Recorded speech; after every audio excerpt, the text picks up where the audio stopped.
Baiklah, perkenalkan nama saya Bilsajar Syanturi. Saya akan menjelaskan tentang geopolitik. Tujuan video ini dibuat untuk memenuhi salah satu tugas konten digital dari kewarganegaraan. Geopolitik. Pendahuluan.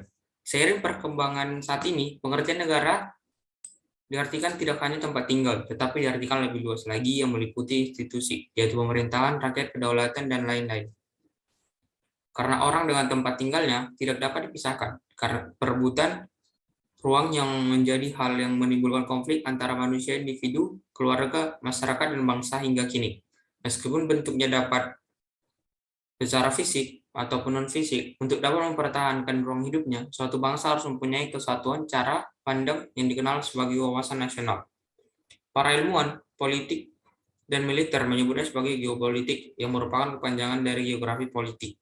Geopolitik dibutuhkan oleh setiap negara di dunia untuk memperkuat posisinya terhadap negara lain, untuk memperoleh kedudukan yang penting di antara masyarakat bangsa-bangsa, atau secara lebih tegas lagi untuk menempatkan diri pada posisi yang sejajar di antara negara-negara lainnya.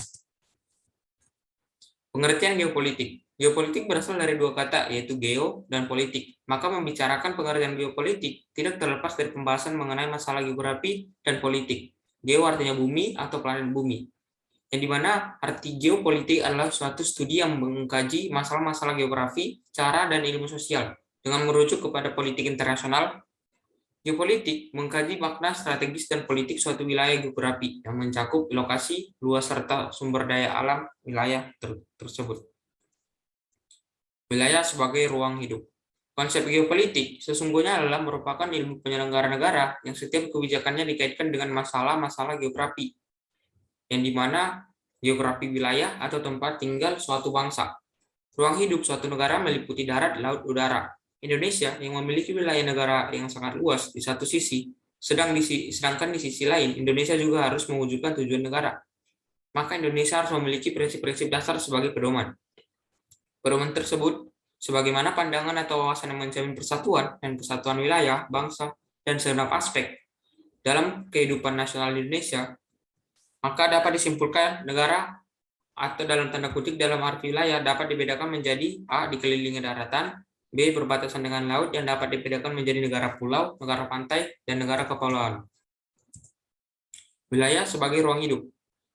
Geopolitik Indonesia dinamakan wawasan Nusantara dengan alasan negara kesatuan Republik Indonesia adalah negara kepulauan, berada di antara dua benua, di benua Asia dan Australia, dan dua lautan, yang dimana lautan itu lautan India dan lautan Pasifik, sehingga tepatlah bila dinamakan Nusantara, yang dimana Nusantara itu artinya nusa di antara air.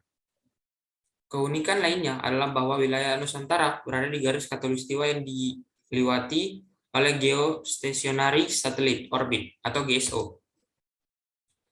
Wawasan Nusantara sebagai pandangan politik bangsa. Latar belakang munculnya konsep wawasan Nusantara adalah karakteristik wilayah Nusantara sebagai suatu wilayah negara yang berasaskan negara kepulauan. Konsep negara kepulauan pada awalnya dianggap asing oleh kebanyakan negara di dunia ini. Namun melalui usaha yang gigih dan konsisten, pada akhirnya konsep negara kepulauan diakui oleh banyak negara dalam konvensi hukum laut internasional, diakui sebagai bagian ciri khas tersendiri dari 1. Yurisdiksi suatu negara, 2. laut teritorial, 3. perairan pedalaman, 4. ZEE atau landas kontinen. Implementasi sebagai wawasan Nusantara. Wawasan Nusantara sebagai pancaran falsafah Pancasila. Wawasan Nusantara dalam pembangunan nasional, wawasan Nusantara dalam kehidupan sosial, wawasan Nusantara dalam kehidupan pertahanan dan keamanan. Sekian dari presentasi saya. Terima kasih.